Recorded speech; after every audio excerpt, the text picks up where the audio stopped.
Alors, bonjour à tous et bienvenue dans ce nouvel épisode de Demain au féminin, qui est le podcast qui donne la parole aux femmes qui vont construire le monde de demain. Et aujourd'hui, on va parler d'une question qui nous traverse beaucoup d'entre nous, qui est de comment trouver sa place. Ou plutôt, pourquoi trouver sa place? Élodie me corrigera juste après. Comment savoir ce qu'on veut vraiment, ce qui nous anime, ce qui est juste pour nous dans un monde où on nous apprend souvent à chercher les réponses à l'extérieur. Et pour en parler, aujourd'hui, je reçois donc Élodie, qui est coach intuitive et qui est spécialisée notamment dans le tirage de cartes d'oracle. Elle utilise entre autres les cartes pour accompagner des personnes à mieux se comprendre et à avancer vers une vie qui leur ressemble plus. Et au-delà des cartes, on va aussi parler d'intuition, de connaissance de soi, de choix, de sens et de ce que ça veut dire vraiment trouver sa place. Donc Élodie, bienvenue dans Demain au féminin. Merci d'être là aujourd'hui.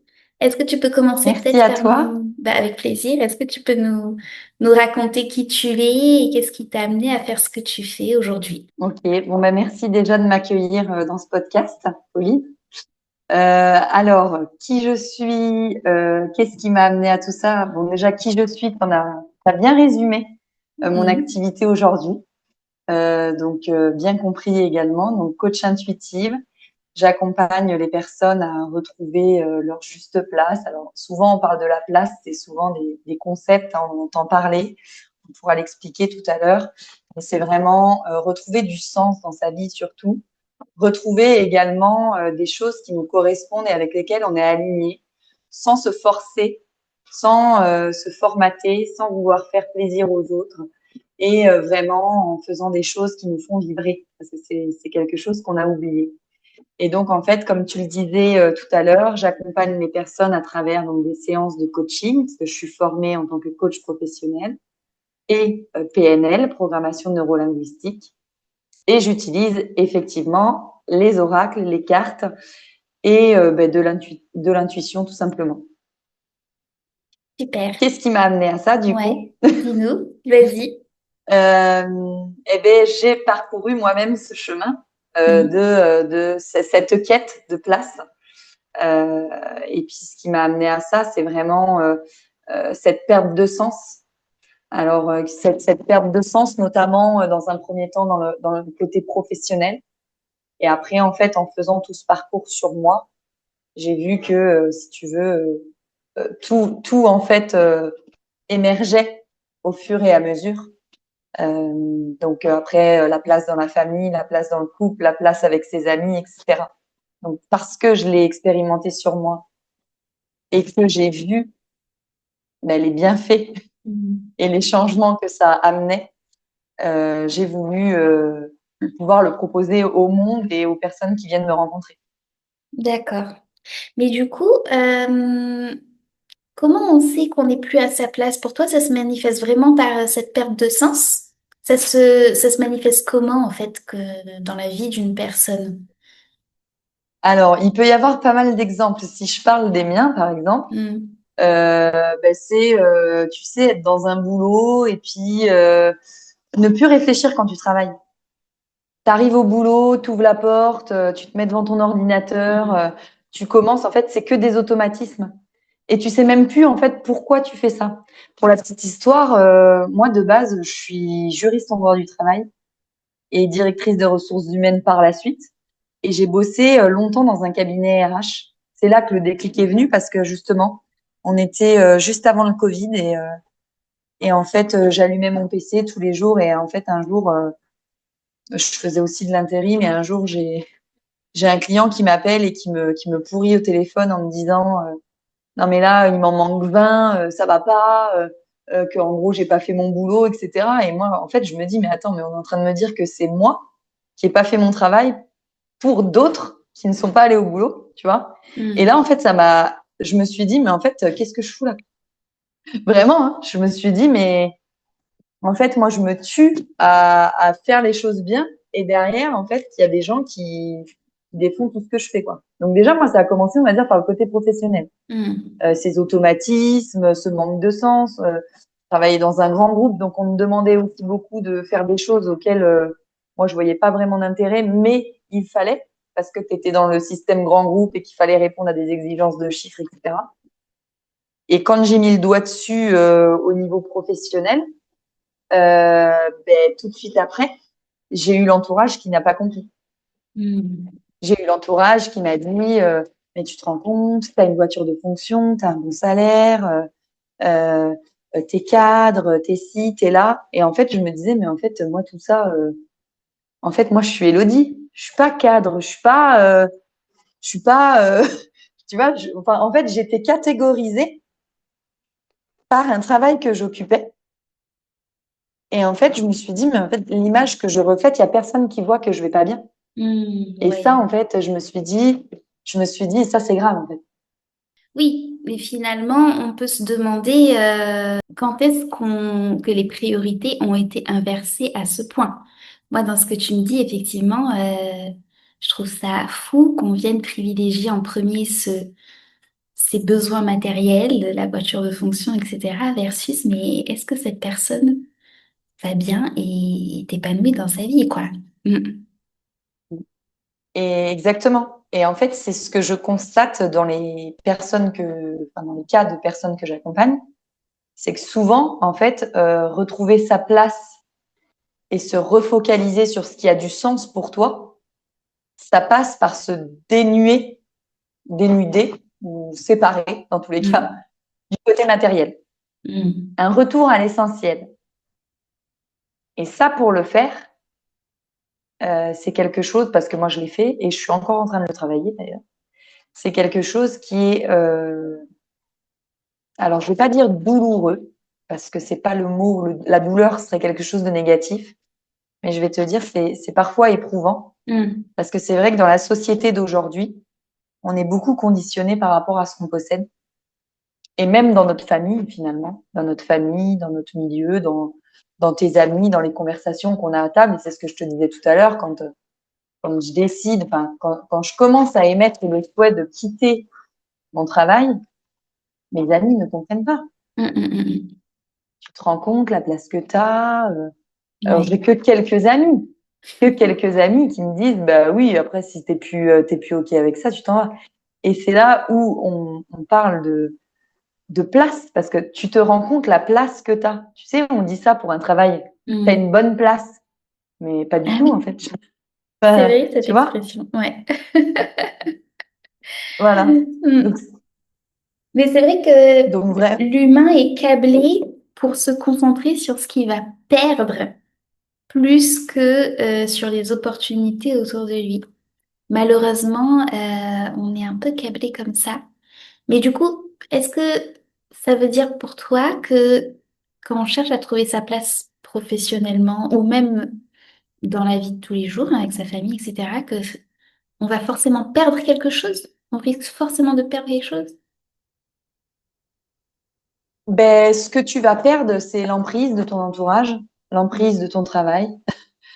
Tu vas perdre peut-être, oui, effectivement, en salaire parce que tu vas faire des choix qui seront peut-être plus alignés et ben, pendant un temps, tu vois, je pense à une cliente qui a dû mettre un stop à son activité professionnelle puisqu'elle avait droit au burn-out et elle a démissionné. Donc forcément, elle a perdu en salaire. Mais en fait, ça remplacera jamais tout ce que tu vas gagner derrière. Moi, souvent, je le dis, ce que tu perds, ça laisse de l'espace à ce qui doit venir de plus aligné, de plus Mm. juste. Moi, je pense aussi à tout le cheminement que j'ai fait et toutes les personnes qui sont parties de ma vie. Pour moi, c'est pas des gens que j'ai perdus. C'est des gens, en fait, qui m'ont accompagné à un instant T et qui sont descendus du train au moment où il fallait descendre du train parce que ça correspondait plus en termes de vibration avec ce que moi j'avais envie d'être Mm. et de ce que eux connaissaient de moi. Parce que finalement, moi, ce que j'explique, c'est que quand tu reprends vraiment ta place, il y a des personnes qui sont attachées à une version de toi qui n'existe pas, Mm. Ouais. qui n'existe que dans des conditionnements, qui n'existe que dans des choses qui ne te correspondent plus quand tu les analyses. Mm. Et donc, forcément, ben, ils quittent le navire à un moment donné, mais tu as d'autres personnes qui vont rentrer. Donc, pour répondre à ta question, je dirais oui, c'est une forme de perte, Mais tu vois, moi, je le vois pas comme quelque chose de négatif. Ouais. Je le vois Mm, comme une perte, c'est créer de l'espace mm, pour remettre du nouveau et des choses que tu choisis finalement. mm, mm. Ouais, donc c'est transformer cette vision, cette notion de perte en non, en fait, je suis en train de faire de l'espace pour quelque chose de plus juste, quoi. Mm. Exactement. Mais alors, du coup, tu parlais de contraintes, de conditionnement, etc. Justement, à ton avis, comment ça se fait qu'on soit aussi nombreux à être déconnectés de ce qu'on veut vraiment? Qu'est-ce qui s'est passé pour que il y ait autant Bah, de personnes qui soient perdues, tu vois, en perte de sens? alors, bon, qu'est-ce qui s'est passé? Donc, j'ai pas on va dire que je suis pas parole d'évangile, hein. Ce que Non, je vais bien dire, sûr. c'est ma vision Oui. et ce que je pense. Déjà, je pense que quand on est enfant, à un instant donné, tu sais, on dit souvent que les enfants, jusqu'à un certain âge, ils ont cette capacité de se connecter à quelque chose de plus grand. Alors, on parle d'intuition, on parle d'univers, on parle de médiumnité, on parle de ce que tu veux. Ils entendent les animaux parler, ils peuvent se connecter aux défunts. Il y a beaucoup d'enfants qui voient des défunts, des choses comme ça. Déjà, je pense que au niveau des capacités, ce qui nous a complètement fait rentrer dans des cases et ce qui nous dit que le monde supérieur n'existe pas, bah, c'est l'école, tout simplement. L'école te dit, par exemple, quand as un enfant, tu sais, qui tient pas en place, hop, on le met dans une case, il est hyperactif. T'as un enfant qui est pas bon à l'école, bah lui, ça serait un tocard, il fera rien de sa vie. Tu vois, en fait, on met les gamins dans des cases et surtout, en fait, on apprend aux enfants euh, beaucoup trop de rationalité à un petit âge. Tu Mm. vois, il faut que l'enfant il tienne sur une chaise. Tu vois, alors je suis pas du tout, moi je suis pas maman, hein, je suis pas Montessori, je suis pas tout ça. Tu vois, l'éducation, tout ça, c'est pas des choses qui me passionnent. Mais en fait, souvent on se rend compte que ce qu'on demande aux enfants à un petit âge et dans une classe primaire, nous on serait incapable de l'appliquer à notre âge. Tu vois, rester Mm. assis, C'est vrai. se taire, tu vois. Euh, je sais pas, tu vois, ne pas exprimer sa créativité. Je trouve qu'on bloque vachement la créativité aussi, tu vois. Et c'est déjà à partir de là, on te fait rentrer dans un moule. Et si tu ne rentres pas dans ce moule, tu es catégorisé de hyperactif, enfant turbulent, euh, HPI, là, tous ces trucs là qui sont sortis pour catégoriser les enfants. Maintenant, tu sais, les hauts potentiels, les bas Mm. potentiels, je sais pas trop. Voilà, on a voulu mettre des étiquettes aux gosses. Donc forcément, après, qu'est-ce que ça renvoie comme image aux parents? Ben, les parents vont se dire, mon enfant a besoin d'être suivi parce qu'il n'est pas comme les autres, il n'est pas normal. Mais en fait, moi, là, déjà, j'ai envie de dire, c'est quoi la normalité d'un enfant de 5 ou 6 ans? Qui le sait, hein?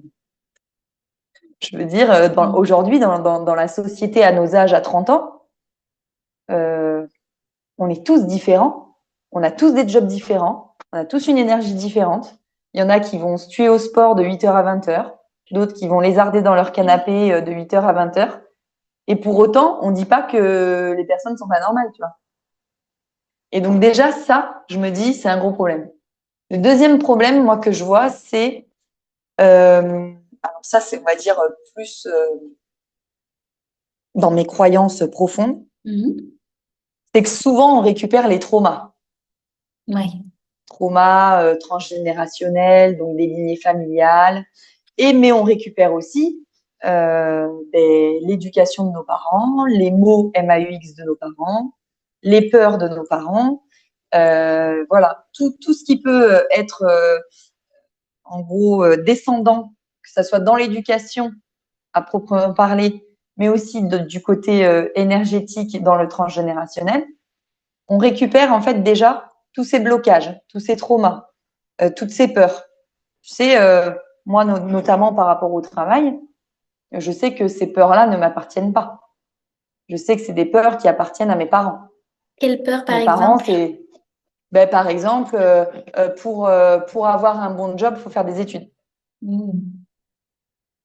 Pour gagner un bon salaire, faut faire des grandes études. Pour réussir, il faut beaucoup d'argent. Tu vois, ça, c'est des croyances limitantes dans lesquelles, en fait, quand tu es enfant, donc en plus d'aller à l'école, être enfermé, tu es enfermé aussi toi dans ton schéma familial et tu grandis, en fait, avec toutes ces croyances et ces peurs. Et ces étiquettes qu'on te met à droite à gauche. Pour la petite histoire, moi, quand j'arrive au collège, je suis virée de 2 collèges. Ah ouais? J'ai pas le droit de passer le brevet des collèges, tellement que Hmm. je suis élément perturbateur, tu vois. J'arrive au lycée, on me dit, bon, ben, on va te foutre dans une case BEP parce que tu peux même pas aller en seconde, t'es une bonne à rien, quoi. Tu vas finir par passer le balai pour te la faire en gros rapidement. J'ai mon BEP, je m'oriente donc BEP secrétariat comptabilité et je me dis je vais continuer par un bac STG, sciences technologies de la gestion à l'époque. Et je découvre le droit. Et le droit, on faisait du droit du travail, ça m'intéressait. Et donc je commence à dire à mes profs, ben, j'aimerais continuer après le bac et aller dans une faculté de droit. Mais ça marchera jamais. Tu n'as pas les capacités, tu n'as pas le niveau, tu n'as pas le savoir-être, tu sais, pour faire du droit, parce qu'apparemment, il y a une case aussi, pour faire du droit, il faut peut-être un nœud papillon, je sais pas, enfin voilà. Et donc, je me bats, je me bats, je me bats, je me bats, et j'arrive à rentrer dans une fac privée. Et je sors avec un bac plus 7 en droit. Et oui. Donc, en fait, c'est ça aussi. Et là, ça commence par là, reprendre sa place. C'est Hmm. quand personne n'y croit autour de toi, si la petite voix, elle sait, c'est que tu dois y aller. Hmm. Et Oui, tu c'est ce vois, que j'y suis j'allais te allée. demander, tu vois. Qu'est-ce qui t'a fait tenir, toi, alors que personne n'a prouvé finalement? Eh ben, ce qui m'a fait tenir, c'est que j'avais vraiment envie de le faire. Mhm. Il y avait une grosse part d'ego aussi en me disant, ben, vous me dites que je vais pas y arriver, ben, je vais vous prouver. Mhm. Toujours la preuve, tu sais, prouver au niveau de la société que ce que tu me dis, c'est faux et que moi, je vais faire en sorte de Mhm. vous prouver que je vais y arriver. Il y avait ça. Et il y avait aussi déjà cette envie de faire changer quelque chose. Mhm. Le droit, c'était un peu comme se dire, je vais remettre de la justice dans le pays, tu vois. Il y avait Ouais. cette envie qui me stimulait. Et j'ai fait du droit, j'ai aimé ça, mais j'ai pas aimé le droit tel qu'il est appliqué en France, quoi. Mhm. Donc là, c'est une autre chose qui vient aujourd'hui faire que le parcours juridique s'arrête, c'est qu'en fait, il correspond pas du tout à l'image que j'avais imaginée de ce que je pouvais faire avec toutes ces compétences. Donc aujourd'hui, mes C'est compétences, je les utilise, mais pas comme ce que j'aurais voulu. Parce que c'est quoi qui t'a déçu? Qu'est-ce qui collait pas par rapport à ce que tu imaginais? Mais ce qui collait pas, c'est que, alors, ce que j'avais pas compris, c'est qu'en faisant du droit, je devais forcément passer par la case, on va dire, comment expliquer? Simplement, avec des mots simples. En faisant du droit, je pensais tout de suite faire le bien. Mhm.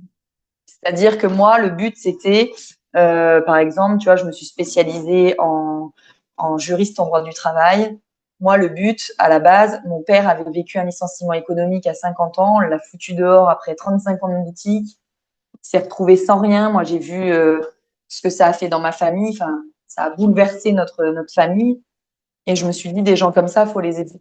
Parce qu'ils connaissent pas le droit, ils savent pas comment se défendre, quels sont leurs droits pour réussir à être classés, avoir des indemnités, etc. Et donc, je me suis dit, je vais aider, alors je vais pas dire la veuve et l'orphelin, mais tu vois, je voulais aider les gens qui n'avaient pas les capacités de se défendre, etc. Mhm. Sauf que ce que j'ai compris au fur et à mesure de mon avancée dans mes études, en faisant des stages, c'est que souvent, tu ne décides pas qui tu défends. Quand tu es commis Mhm. d'office, tu peux défendre des gens, tu vois, accusés de viol, accusés de trafic de drogue, accusés de meurtre, etc. Et j'ai tout de suite compris que moi, ce côté-là, je pourrais jamais dissocier la Élodie, moi, et celle qui porte la robe Ouais. d'avocat. Mhm.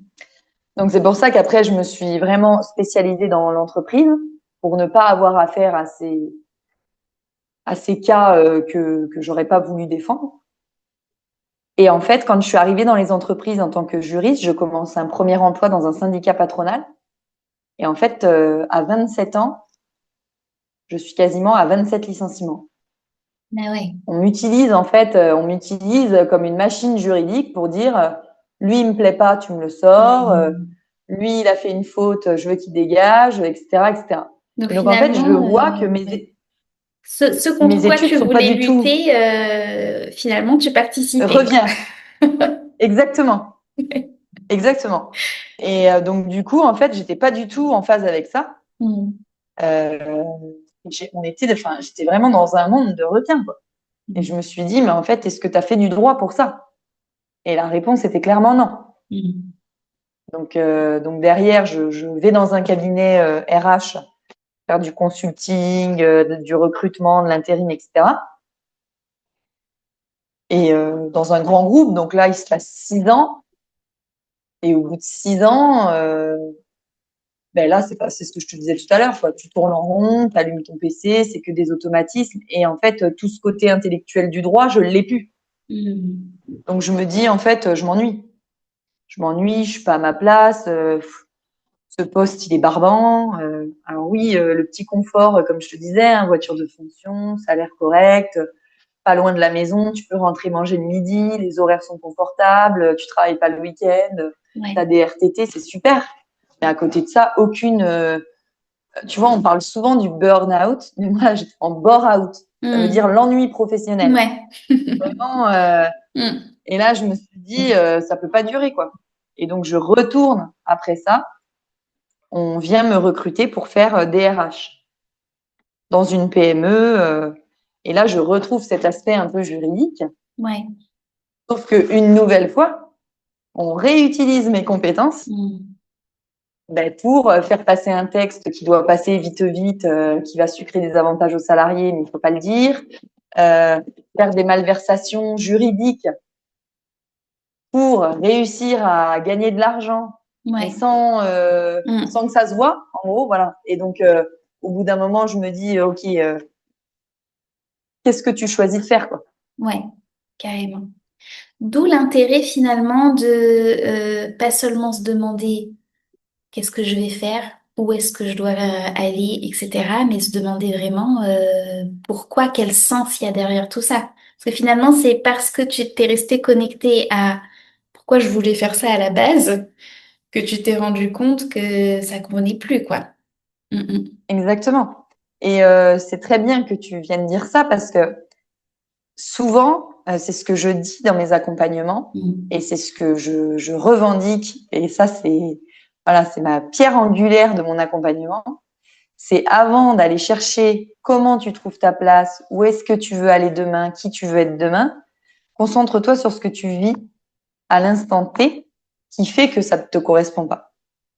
Parce qu'en fait, aujourd'hui, on te promet des transformations rapides où on va aller un peu éteindre le feu sur les symptômes. T'as mm, pas confiance en toi, ben, je vais te faire un petit exercice qui va t'aider à prendre la parole en public. Tu t'entends pas avec ta mère, ben, on va aller chercher en 5 minutes qu'est-ce qui s'est passé dans ton enfance pour que tu t'entendes pas avec ta mère. Ça va pas dans ton travail, on va aller en gros faire un bilan de compétences. Voilà. On traite le symptôme. mm, Moi, je traite la cause. Parce que c'est en s'intéressant à la cause que demain, tu reproduis plus le schéma. Quand tu as compris pourquoi tu t'étais bloqué dans des situations qui ne te correspondent pas, et surtout le pourquoi elles ne te correspondent plus, c'est ensuite, dans un second temps, que tu vois ben, où tu veux aller, donc le où je suis, pourquoi je suis là, quels sont les blocages, où est-ce que je veux aller, donc là je détermine ben, quel blocage je veux enlever, qu'est-ce que je ne veux pas répéter comme schéma, quel serait par exemple le job idéal dans ma situation familiale, qu'est-ce que je souhaite, etc., etc. Et cetera. Et ensuite, troisième position, le comment. Il y en a, ils commencent par le comment. mm. Mais comment, d'où tu pars, où tu vas. Enfin, tu vois, moi, c'est vrai que c'est ça, c'est pourquoi, le pourquoi. Mais du coup, bah, quel rôle jouent les cartes alors dans ce processus, ça? que tu proposes? Eh bien, justement, les cartes, souvent, elles viennent identifier le pourquoi. Hmm. Parce que quelqu'un qui vient te voir pour retrouver sa place ou qui vient te voir pour un tirage, il veut jamais traiter la problématique, la vraie thématique, en fait. Hmm. Il ne Ah veut bon? jamais traiter le vrai problème. Ben non, ben, comme je te disais, c'est oui, j'ai pas confiance en moi. Alors tu vas lui demander, ah bon, ben, qu'est-ce qui te fait dire que tu n'as pas confiance en toi? Ah ben au travail, j'arrive pas à prendre la parole en public. Hmm. Ou je suis jalouse dans mon couple parce que j'ai pas confiance en moi. Ok. Mais en fait, quand tu tires les cartes ne mentent jamais. Donc il faut se dire que la carte, moi, elle m'aide à révéler la vraie problématique. Hmm. La question Quand les derrière gens la viennent question. avec voilà. Les gens, en fait, ils viennent t'apporter le symptôme sur un plateau. Tu sais, c'est un peu comme les gens qui te disent, ah, je suis déjà allé voir quelqu'un, il m'a dit de traiter ça, donc je viens vous voir pour ça. Hmm. Moi, ça, c'est non. C'est-à-dire que je commence tout le temps mon accompagnement par un tirage. Parce qu'au moins, je sais la vraie problématique que j'ai à traiter avec la personne. Hmm. Donc, les cartes me permettent vraiment d'aller dans cette vérité. Alors, Parce que vérité qui est parfois, est-ce que tu peux nous donner un exemple de ce que les cartes vont te dire? Tu vois, un ok. exemple c'est quoi la vraie problématique derrière tout ça? Ouais. Alors, j'ai un exemple concret d'une personne qui vient me voir en séance et qui me Ouais. dit, je veux un tirage pour le côté professionnel. Je viens d'ouvrir mon entreprise. Et en gros, dans mon entreprise, j'ai du mal à savoir si je peux me permettre d'embaucher des personnes. Hmm. Est-ce que mon activité va fonctionner, etc. Est-ce que mon activité va me permettre de pouvoir payer ces personnes ou est-ce que je vais me mettre la corde au cou en embauchant des personnes pour m'aider? Et donc, c'était vraiment la thématique professionnelle. Je tire les cartes. La première carte que j'ai, c'est la carte de la rupture. Hmm. Donc moi, je continue le tirage. Je me dis, bon, ça, je le mets dans un coin. Et en fait, toutes les cartes que je tirais, c'était par rapport à sa situation personnelle.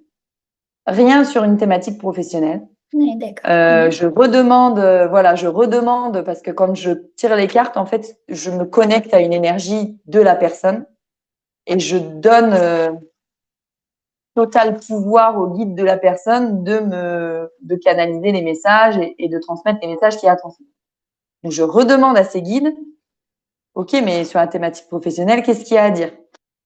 Et ça veut pas, quoi. Ça veut pas, ça veut pas, ça veut pas. Donc, la personne, pendant que je tire les cartes, me raconte toute son histoire qu'elle se raconte sur le professionnel, parce que oui, tu comprends, j'ai réussi, je réussis, et toujours beaucoup dans. C'est quelqu'un qui a énormément bougé, qui a énormément créé de société, changé de poste. Et là, en fait, ben, déjà, elle est dans cette dynamique. J'ouvre une entreprise, au bout de 8, 9 mois, ça marche. Je veux déjà embaucher des gens, je veux déjà développer, je veux déjà, tu vois, très, très rapide, de Ouais. changer très rapidement les Hmm. choses. Et là, je lui dis, ça se passe comment dans ton couple? Et là, je vois la fille blême. Non, mais ben, ça va. Oui, ben, c'est sûr que ça pourrait aller mieux. Et je lui dis, non, mais parce que moi, j'ai la carte de la rupture. Je lui dis clairement.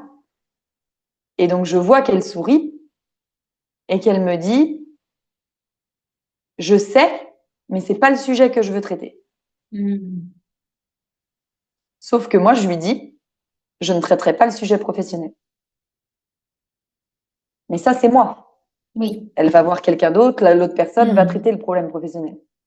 Moi, je sais que ce qu'elle fait, toute l'activité, toute l'énergie qu'elle met dans son professionnel, tous ces changements qu'elle a besoin d'initier, c'est parce que clairement, et excuse-moi du terme, elle se fait chier chez elle. Hmm. En fait, elle se fait chier, elle est avec quelqu'un qui est plan-plan, qui bouge pas, qui ne la fait pas vibrer, qui ne la fait pas rêver. Mais encore une fois, on est sur toute cette sécurité matérielle, on a acheté la maison, on vient de faire des travaux, on s'est marié, etc., etc. Donc, je ne peux pas, il faut que. Hmm. Et donc, en fait, toute cette énergie, je la mets dans le professionnel. Et j'ai besoin de me rassurer que ça marchera professionnellement. Parce que je sais que ça marche pas personnellement. Ouais.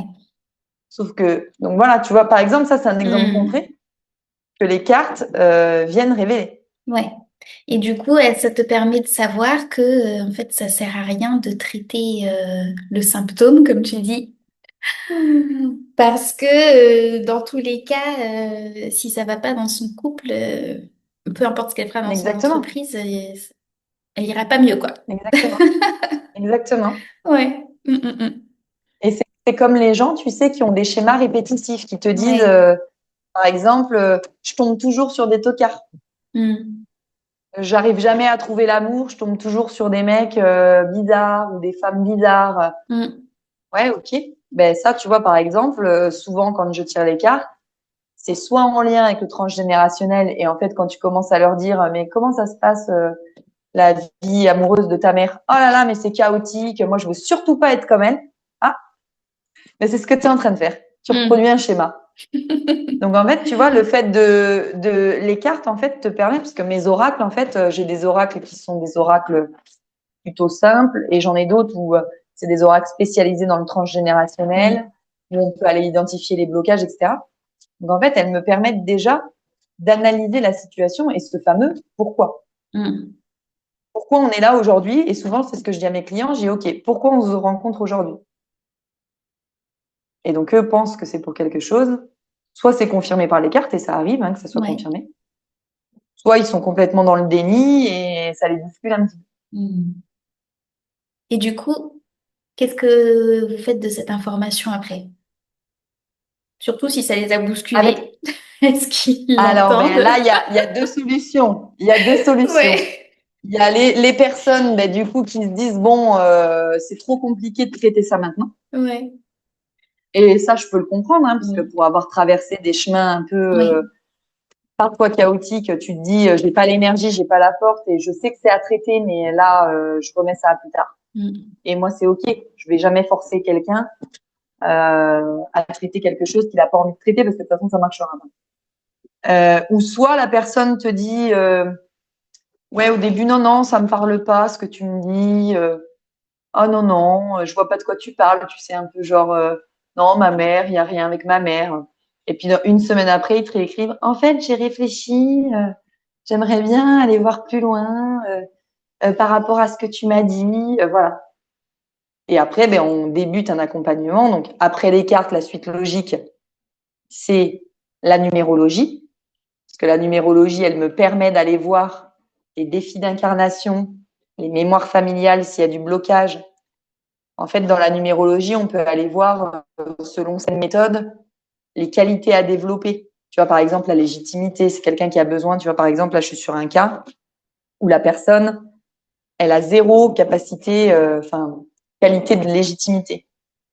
Et en fait, les cartes m'ont déjà dit que c'était lié à l'enfant intérieur. Tout ce qui s'est passé dans son enfance. Le fait qu'elle n'a pas été un enfant légitime, pas voulu, tu vois, pas désiré. Et que c'est quelqu'un qui a dû, du coup, pas du tout prendre de place dans son enfance, qui ne s'est pas du tout senti valorisé. Mais là, la numérologie me permet de confirmer, en fait, ce que je travaille par la suite. Donc la numérologie, en fait, elle pose et elle vient, en plus de ça, confirmer les informations du tirage et me donner des informations complémentaires sur défis d'incarnation, défis de vie, dynamique de vie, et puis de savoir voilà les qualités à traiter, les défis à traiter, les mémoires bloquantes, etc. Mm. Donc Ok, là, on c'est est toujours complet. dans le Mm. pourquoi. Ouais. Carrément. Carrément. Et ensuite, qu'est-ce que vous mettez en place à partir de toutes ces infos? Alors, à partir de ça, en fait, ça me permet de construire Mm. un parcours d'accompagnement derrière. Donc, j'ai les deux séances. Ouais. Et ensuite, en général, ça se suit par 3 séances de coaching ou plus. Mais le pack, je fais 2 séances, donc numérologie, carte, plus 3 séances de coaching.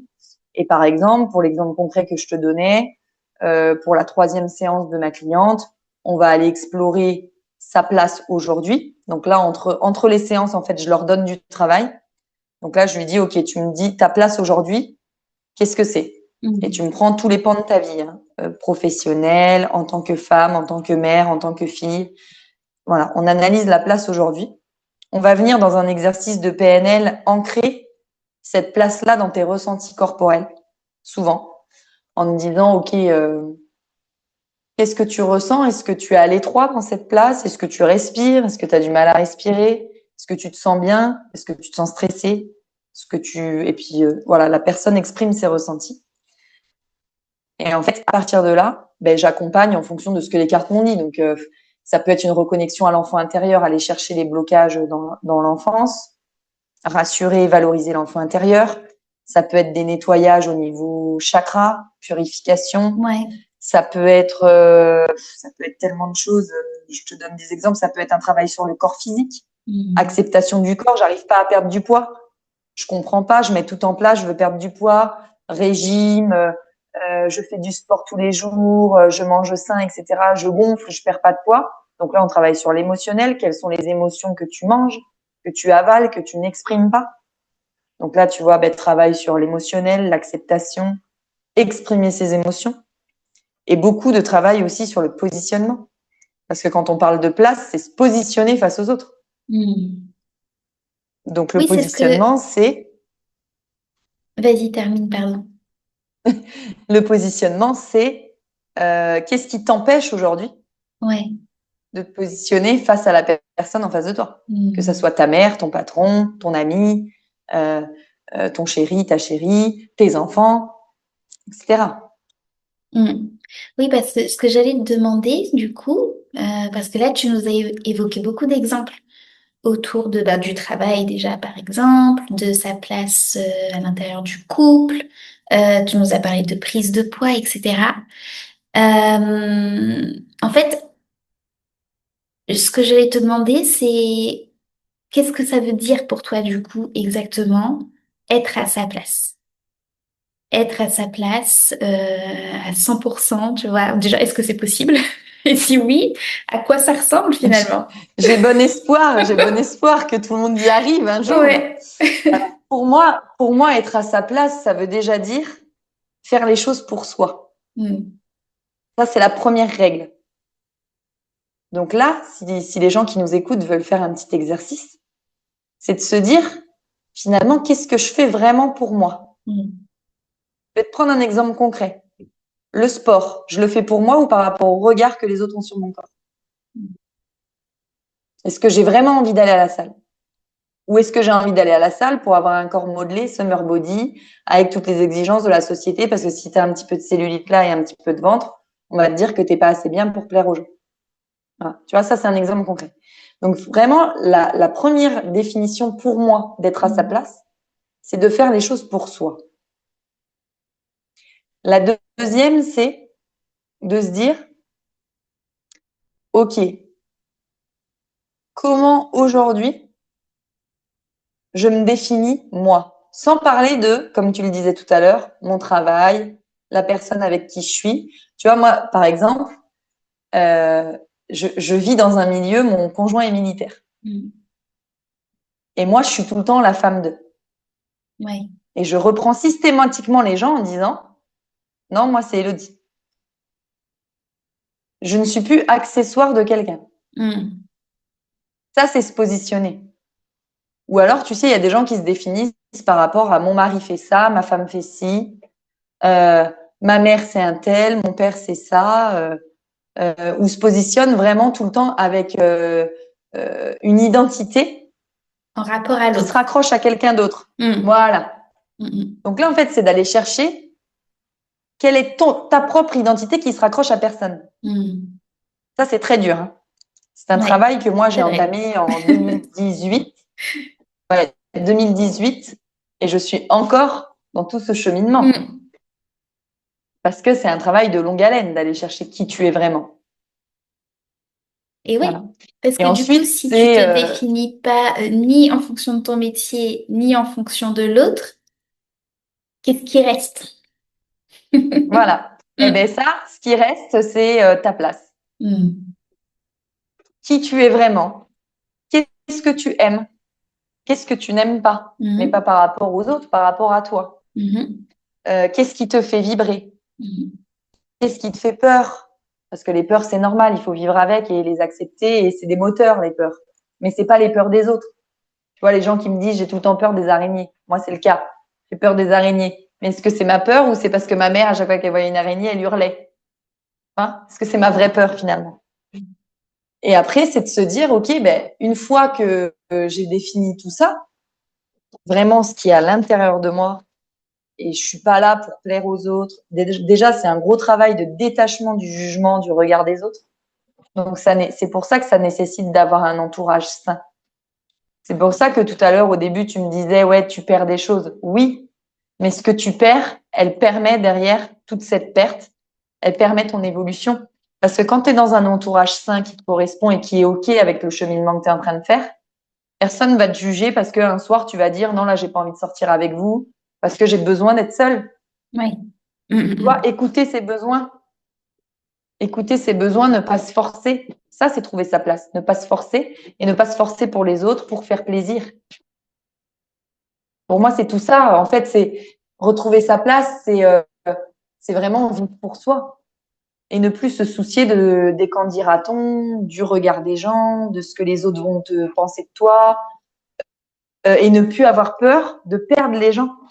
C'est ça aussi. C'est de se dire, bah, OK, les gens qui restent, c'est qu'ils sont OK avec moi, qui je suis et ma place. Donc, ils savent que si c'est non, c'est non, si c'est oui, c'est oui, et ils s'adaptent avec ça. C'est D'accord, ça, je prendre vois. sa place. D'après moi, Hmm. après, c'est Oui, moi, c'est ma définition. bien sûr.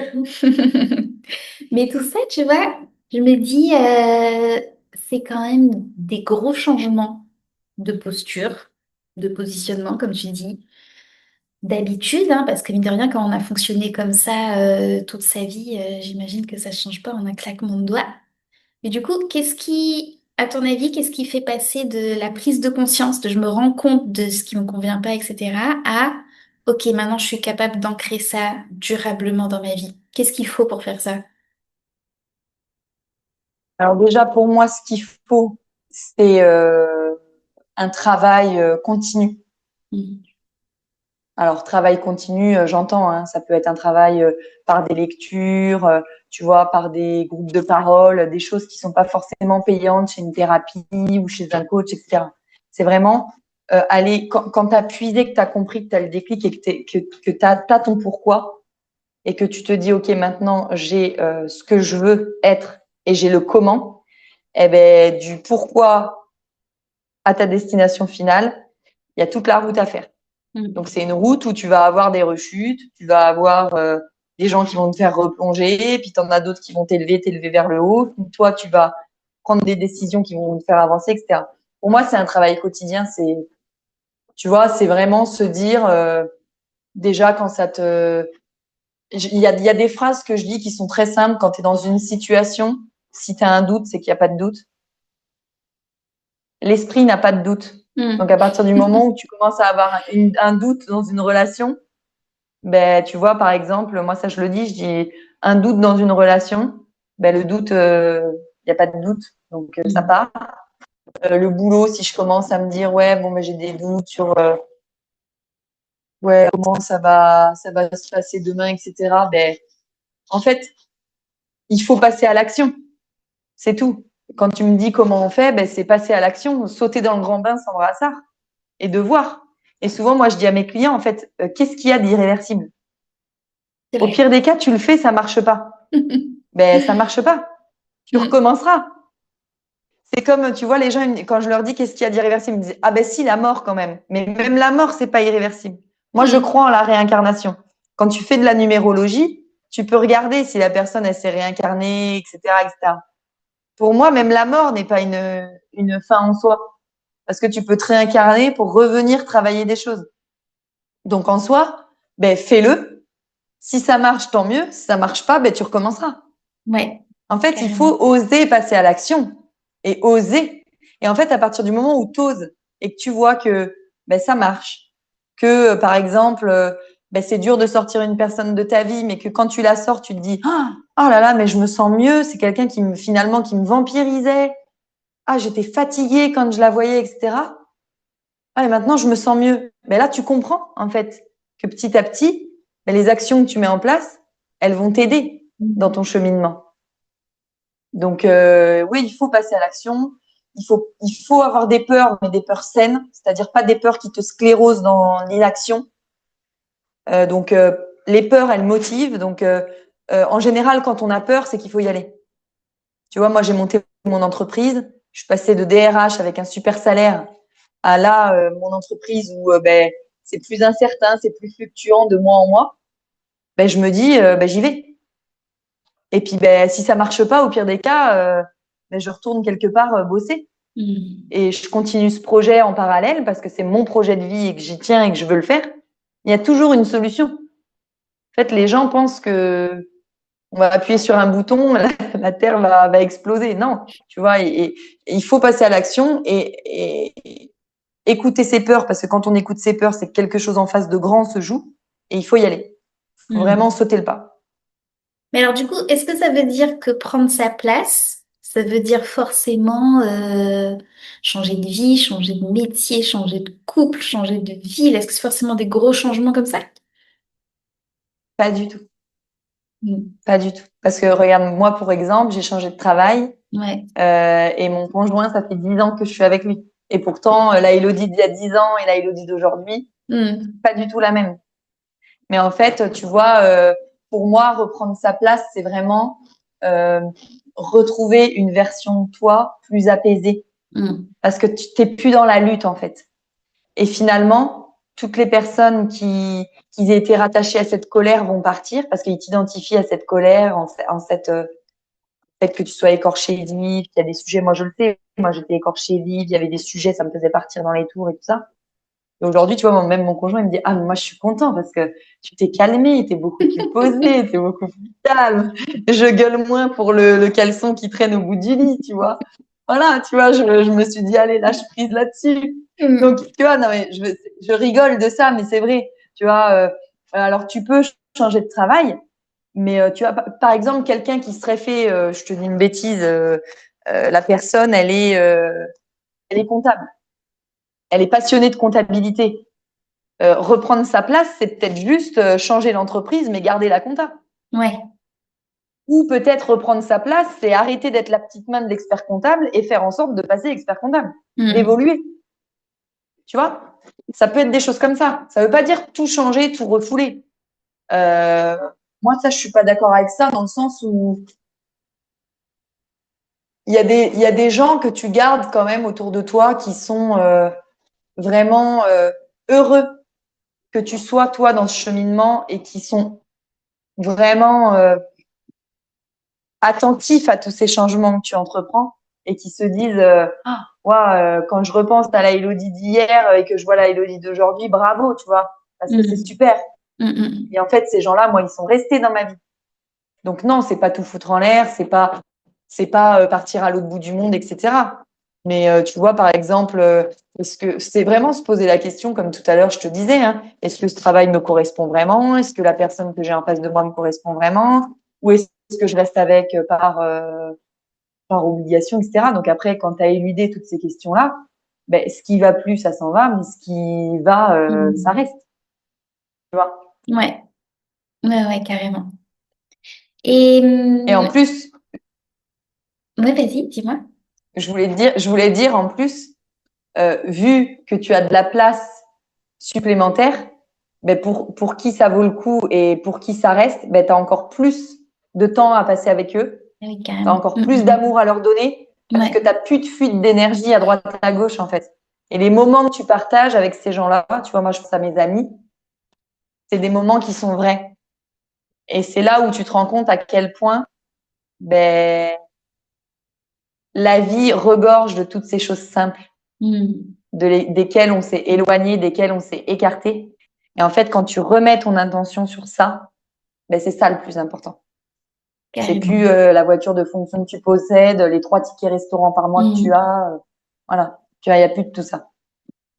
Bah, t'as lu dans mes pensées parce que ça allait être ma question. Ma question, ça allait être dans un monde idéal, tu vois, où ça y est, tout le monde a trouvé sa place, etc. Finalement, qu'est-ce qui change pour les êtres humains, quoi? Qu'est-ce qui devient possible pour soi, pour notre rapport aux autres, etc. Tu vois, qu'est-ce que ça changerait si plus de monde réussissait à être à sa place, quoi? Mm. Déjà, une grande respiration, j'ai envie de prendre, tu vois. Mm. Une bouffée d'oxygène. Parce que, ben, comme je te le disais, souvent des gens qui sont pas bien dans leur vie, pas bien dans leur boulot, pas bien dans leur couple, c'est des gens qui sont en colère, qui sont énervés, qui viennent te Ouais. polluer. Donc déjà, en fait, et qui s'en prennent un peu, tu vois, au monde entier, quoi. Tu Mm. vois, c'est... Donc déjà, je me dis, si tout le monde était comme ça, à sa place, serein, etc., ben, il y aurait plus tout ce qui se passe, tu vois, de toujours critiquer les autres sur leur physique, critiquer les autres sur ah ben lui t'as vu ce qu'il a, lui t'as vu ci, t'as vu ça, toute cette jalousie, tu vois, cette envie, ces choses malsaines en fait, tu vois, de se dire en fait euh, t'as des gens, moi c'est ça, hein, souvent je donne l'exemple là, je donne comme ça comme exercice à mes clients et je trouve que ça c'est très significatif. Mm. Ok, tu vas me citer les amis de chez qui tu pars après un dîner, sur qui tu ne dis rien dans la voiture. Mm. Et là, les gens me regardent, ils me font, eh ouais, sur qui tu ne dis rien dans la voiture. Et c'est Eh ben révélateur. finalement, je te jure, ça veut dire qu'en fait, tu es avec ces gens-là, parce que ces gens, en fait, procurent du discours négatif, en fait. Tu vois, tu vas Mm. dire, ouais, t'as vu, elle sait pas cuisiner, puis l'autre, il parle de ça, c'est complètement nul, et puis ci, et puis ça. Franchement, déjà, si on perdait moins d'énergie là-dedans, ça nous Mm. redonnerait C'est clair. un sens à l'humanité, tu vois. Enfin, j'ai pas cette prétention de dire que je vais changer le monde, hein. Oui. Mais si je le pouvais, c'est de se dire, ben, déjà, on arrête de toujours se comparer les uns aux autres. On arrête de toujours se mettre des étiquettes les uns et les autres. On arrête de toujours de se soucier de ce que possède l'autre et de ce que nous, on n'a pas.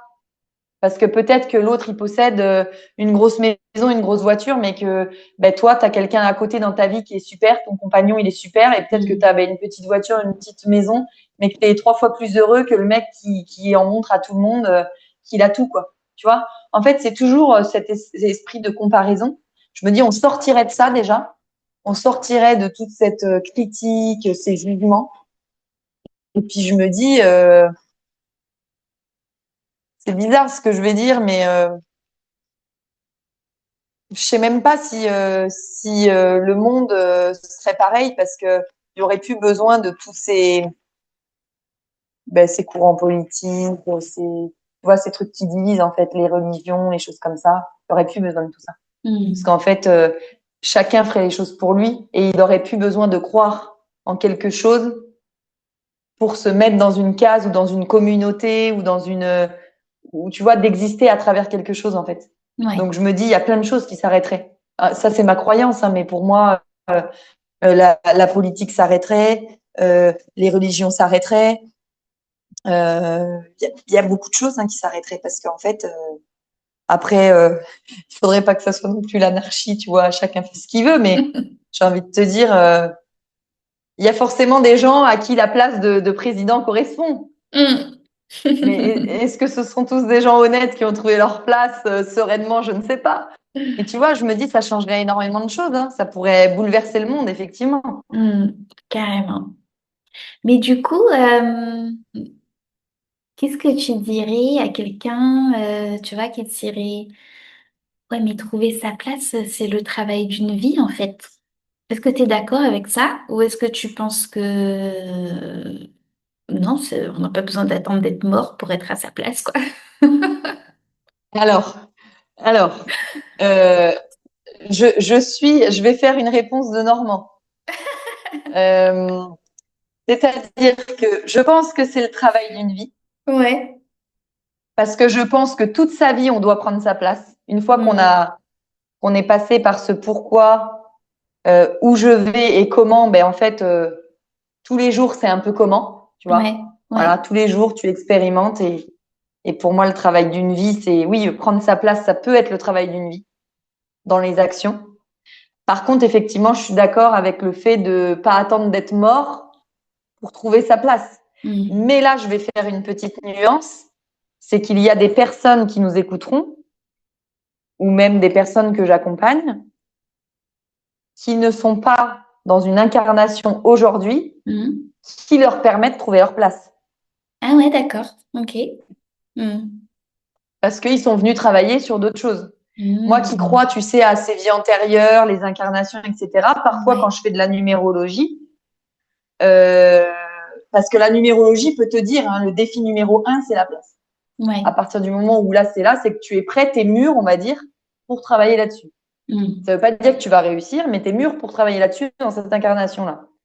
Par contre, il y a des gens tout de suite, je sais, dans la numérologie, que c'est pas le sujet. C'est pas le sujet. Ils sont venus travailler Et autre c'est comme chose. ça. Ils sont venus travailler autre chose et ça veut pas dire que Hmm. dans une autre incarnation, ils viendront pas travailler la place. Parce que Mais la du coup, place, ça, finalement, c'est à travers le temps. est-ce que ça veut dire que c'est des personnes qui vont pas se poser autant de questions sur ce sujet-là, qui naturellement vont se poser des questions sur autre Ah, chose, mais c'est ça? Ouais. clairement. Hmm. Et qui même, parfois, vont pas du tout se poser de questions. Ouais. Tu sais, il y a des gens, ils se posent pas de questions. Il y a des Hmm. gens, tu sais, parfois, moi, quand je leur explique mon boulot, ils me disent, mais pourquoi tu te prends la tête comme ça sur des trucs Oui, ben, ils me disent, faut bosser, c'est normal, il faut payer les factures, la vie est de plus en plus chère. Puis de toute Ouais. façon, un boulot, c'est un boulot, hein, c'est pas une passion. Puis un boulot, ben, il faut, je dois. Voilà. Donc, ben, ça, c'est des gens, moi, je me dis, ben, ok, tu vois, c'est sa vision, c'est comme ça. Et moi, Hmm. j'essaye pas de convaincre les gens, hein, tu sais, Bah oui, carrément. Comme tu dis, ils ont probablement autre chose sur leur chemin de vie, quoi. c'est son chemin. Voilà, c'est son Ouais. chemin et il Ouais. travaillera sur Ouais, autre ouais, chose, carrément. peut-être plus tard ou jamais. Et ben justement, ce que j'allais te demander aussi, c'est est-ce que ça t'est déjà arrivé de rencontrer des personnes qui étaient un peu en résistance, tu vois, avec le fait de d'utiliser des outils intuitifs comme les cartes, la numérologie, tu vois ce que je veux dire? Ou est-ce que de toute façon elles viennent te voir pour ça? En général, on vient me voir pour ça, parce que Ouais. justement, en fait, si tu veux, ça amène vraiment ce côté où les gens, ils ont envie de savoir. Tu Hmm. vois, ils pensent qu'avec les cartes, tu vas leur dire, demain, tu rencontres le prince charmant, dans 3 jours, tu as 2 enfants. Voilà, je grossis le trait, mais voilà, ils veulent savoir. Donc souvent, on vient me voir pour ça. Euh, j'ai jamais eu de réticence par rapport à l'utilisation de l'outil. Comme je te disais tout à l'heure, j'ai plus eu des réticences par rapport à ce que l'outil peut dévoiler, Ouais. que la personne ne veut pas Hmm. traiter. Mais j'ai jamais eu de réticence vraiment par Hmm. rapport à l'utilisation de l'outil. Parce que les gens savent, hein, quand tu vas sur ma page Insta ou que tu me contactes, Ouais. je le dis clairement que je travaille avec les cartes, que les cartes, c'est voilà, c'est mon Ouais, extension de bras, hein, donc voilà, les gens carrément. le savent. Et tu vois que tout à l'heure, j'ai une autre question un peu comme ça, c'est on parlait de trouver sa place, ce qui nous anime nous, ce qui fait du sens pour nous. Est-ce qu'il n'y a pas une contradiction à aller chercher les réponses finalement dans des cartes qui sont extérieures à nous versus ce qu'on a au fond de nous? Tu vois ce que je veux dire? Je comprends la question. Mm. Alors, la manière dont je tire les cartes, comme je te disais tout à l'heure, moi, je me connecte à une énergie et à des guides. Donc, au-delà de faire un simple tirage, je canalise des messages. Mm. Je me connecte à quelque chose de plus grand. On y croira, on n'y croira pas. Je reçois des messages. Alors, c'est pas des messages comme là on parle, ni des gens qui me parlent en face, hein. Ça va être des informations. Qu'après, en fait, en tirant au fur et à mesure du jeu que je fais, ça va me permettre en fait de regrouper les informations et de regrouper vraiment des thématiques, des phrases, l'origine du problème, etc. Et donc en fait, pour moi, c'est confier en fait l'énergie. Enfin, je recommence. Quand on tire les cartes, pour moi, tu ne peux pas aujourd'hui avoir conscience de tous tes blocages de manière rationnelle. Mm. De manière C'est-à-dire que consciente. tu vois, par exemple, Mm. je vais te parler de mon expérience de manière intime. Mm. Moi, j'avais un gros problème sur la légitimité et la prise de place. Mm. Je n'arrivais pas à prendre ma place. Et j'ai fait une retraite chamanique dans le désert marocain. Et la personne, en tirant la carte, me tire la carte de l'identité. Puis ensuite, elle tire l'arcane sans nom, donc l'arcane de la mort dans le tarot. Et en fait, cette personne canalise le message et me dit, tu as été confronté à la mort dans le ventre de ta mère. Tu n'as pas eu la place parce qu'en fait, tu as perdu un jumeau qui t'a laissé sa place. Et pour moi, Mm. je n'étais pas légitime de prendre la place entière de quelque chose qui, qui m'était cédé par la mort. Tu vois ce que je veux dire? Ouais. Et en fait, quand j'ai compris ça, s'il n'y avait pas eu les cartes, j'aurais jamais pu le savoir. Mm. Il s'est avéré qu'après ça, voir différents praticiens, et je vais peut-être été en voir, ça, je te parle ça, retraite au Maroc 2020, 21 ou 22. On est en 2026, entre-temps, j'ai été voir divers praticiens, et tous me parlent du jumeau. Tous me parlent Ouais. du jumeau. Et en Mm. fait, à partir du moment où ça a été révélé par les cartes, ben, je savais que c'était un sujet qu'il fallait que je traite. Mm. Et donc, au moment où je le traite encore récemment, hein, il y a moins d'un an, oui, un an, moins d'un an, je traite vraiment la réintégration du jumeau dans le système et j'en parle à ma mère m'avoue qu'il y avait un jumeau. Donc, secret de famille, moi, j'étais pas au courant. Et donc là, ma mère reconnaît le jumeau dans le système. Elle m'avoue qu'il y avait le jumeau. Et en fait, au moment où on le reconnaît et qu'on lui redonne une existence, même si c'est un enfant qui n'est pas né, il y a bien eu une incarnation. Ben, tout le flou sur ma place, mon positionnement, la légitimité, mon identité. Alors, ça s'est pas fait en un jour, mais Mm. petit à petit, tu vois, il y a T'as des pu choses où je me suis dit, détricoter le ben, truc. Ouais. tiens, Mm. voilà, comme une Mm. pelote de laine, effectivement. Mm. Tu tires le fil et voilà. C'est pour ça que les cartes, en fait, elles te permettent parfois de conscientiser des choses que toi, tu peux pas savoir. Mm. Mm. Donc, c'est ça qui est hyper intéressant. Mm. Donc, Ouais. peut-être que oui, c'est remettre quelque chose sur toi à quelque chose d'autre, mais tes guides, en fait, ont choisi ton incarnation. Ils Mm. savent pourquoi tu Mm. es là. Mm. Donc, les messages qu'ils ont à te passer sont des messages juste pour te faire évoluer et Ouais. justement t'aider à aller vers cette quête de place. Carrément. Parce que finalement, t'aurais pu patauger encore longtemps, essayer de trouver les choses toi toute seule ou avec des méthodes traditionnelles, je sais pas, un psy, j'en sais rien. S'il n'y Exactement. avait pas eu les cartes, t'aurais jamais eu cette information. Euh, ouais, que tu t'aurais pas pu savoir, quoi, c'est sûr. Non. Ouais. Et tu vois, ça, je le retrouve Mm. énormément dans des tirages que je fais Ouais. sur des personnes qui ont vécu des fausses couches Mm. ou qui ont vécu des avortements, Ouais. qui ont mis fin à une grossesse et qui, pour eux, en fait, ils se disent, ouais, ça, c'était pas significatif pour Mm. moi. J'ai Mm. avorté, c'était OK, tout le monde était OK, etc. Ou alors, bon, bah, j'ai fait une fausse couche, mais derrière, j'ai eu un enfant. Donc, bon, voilà, je sais que ça fait partie du process, qu'il y a beaucoup de femmes qui font des fausses couches. Eh ben, figure-toi qu'il est intéressant et nécessaire, quand ça sort dans les cartes, de réintégrer les enfants dans le système. Ah ouais, d'accord. Mm. Comme si ça n'avait pas existé. Mm. Ça contribue aussi hein, à ta place. Et en plus, tu peux redonner aussi une place à ton enfant. Parce que moi, par exemple, dans ce cas concret, je n'ai qu'un frère. On était deux dans la famille. Mm.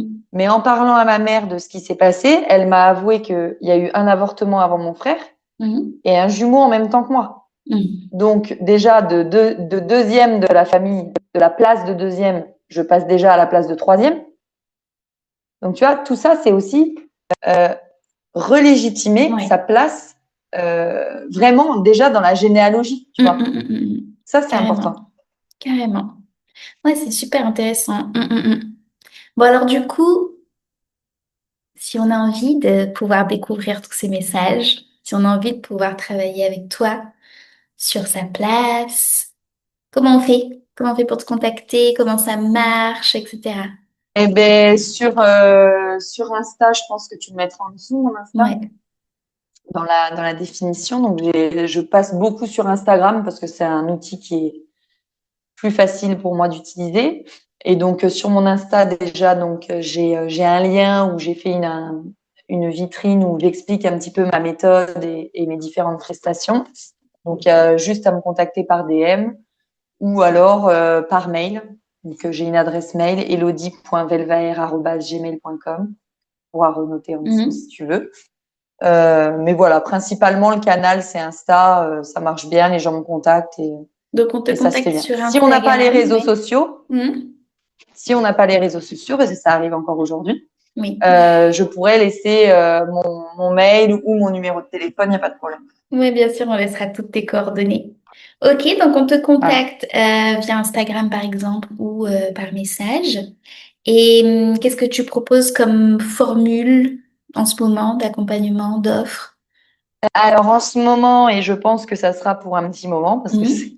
c'est vraiment quelque chose que j'ai élaboré en fonction des expériences que j'ai eues, ben, c'est la formule méthode juste place. Mhm. Où là, comme je te disais, un accompagnement sur 5 séances dans un premier temps. Donc, une séance d'éclairage avec les cartes où on pose, on débroussaille un peu la situation, suivi d'une séance de numérologie avec un petit fascicule. Tu vois, je crée des fascicules comme ça. Je sais pas si on le voit, mais je crée Ouais. des fascicules avec lesquels tu repars où tu as toute ta numérologie. Donc, on prend le temps de la débriefer et tu repars avec ça. Et après, il y a 3 séances d'accompagnement sur les thématiques qui ont été relevées dans les 2 premières séances. Et après, j'aime bien faire une pause parce que la personne aussi, elle a besoin tu vois, d'assimiler, de Mhm. mettre en pratique ce qu'on a vu. Et après, elle peut reprendre des packs de séances. Hein. J'ai des packs de séances, on peut faire des séances à l'unité. Il n'y a pas de, voilà. Mais la méthode, l'accompagnement, c'est vraiment quelque chose de complet parce qu'il va te permettre d'aller vraiment faire ce côté débroussaillage, ensuite identification d'où je vais et passage à l'action. Super. Ok, génial. Eh ben merci Elodie pour ton temps pendant cet épisode, pour ces partages et pour Avec ton plaisir. ouverture. Je vais laisser toutes les coordonnées d'Elodie sous cette vidéo. N'hésitez pas à la contacter, n'hésitez pas à aller voir ce qu'elle fait, ce qu'elle partage sur Instagram. Elle y est très active, donc profitez-en. Et je vous remercie pour votre écoute pour cet épisode. Je vous dis rendez-vous au prochain. Si vous aussi, vous avez envie de partager votre vision des choses, votre vision de demain au féminin, n'hésitez pas à me contacter. Je mets aussi mes coordonnées sous cette vidéo et on pourra discuter d'un futur épisode. Merci à toutes et merci Elodie surtout. Merci à toi, Pauline. À bientôt. À bientôt.